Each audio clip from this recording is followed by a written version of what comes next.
வணக்கம் நண்பர்களே. இன்னைக்கு சிறகடிக்க ஆசை சீரியல்ல ஒரு மிகப்பெரிய சதிவேலையும் அதனால குடும்பத்துல உருவான குழப்பத்தையும் பத்தி தான் பார்க்க போறோம். எபிசோட் ஆரம்பத்திலேயே அண்ணாமலைக்கு ஆக்சிடென்ட் ஆகி ஹாஸ்பிடல்ல இருக்காரு.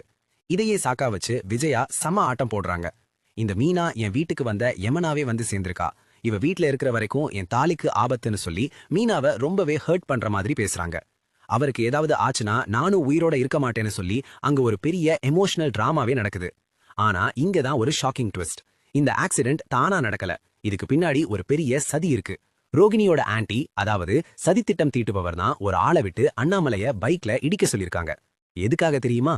மீனாவை எப்படியாவது வீட்டை விட்டு துரத்தணும். மீனா போனா முத்துவும் பின்னாடியே போயிடுவான். அப்புறம் ரோகிணி ஈஸியா அந்த வீட்டுக்குள்ள வந்துடலான்னு ஒரு பயங்கரமான பிளான் போடுறாங்க. நெருப்பு பிடிச்ச இடத்துல தண்ணி ஊத்தாம சுத்தி இருக்கிற இடத்துல தண்ணி ஊத்துற மாதிரி மீனாவை வெளியே அனுப்புனாதான் ரோகிணி உன் பிரச்சனை சரியாகும்னு ரோகிணி கிட்ட அந்த ஆன்டி விளக்குறாங்க. இன்னொரு பக்கம் அந்த போலி சாமியார் சொன்ன விஷயம் பலிக்க ஆரம்பிச்சிருச்சு. மீனா வீட்ல இருக்கிறதுனாலதான் அண்ணாமலைக்கு இப்படி ஆச்சுன்னு விஜயா மத்தவங்க கிட்ட சொல்லி மீனாவை வீட்டை விட்டு அனுப்ப சொல்லி பிரஷர் கொடுக்கறாங்க. பாவம் மீனா எதுவுமே தெரியாம அண்ணாமலைக்காக அழுதுட்டு இருக்காங்க. நல்ல வேளையா டாக்டர் வந்து ஒரு நிம்மதியான செய்தியை சொல்றாரு.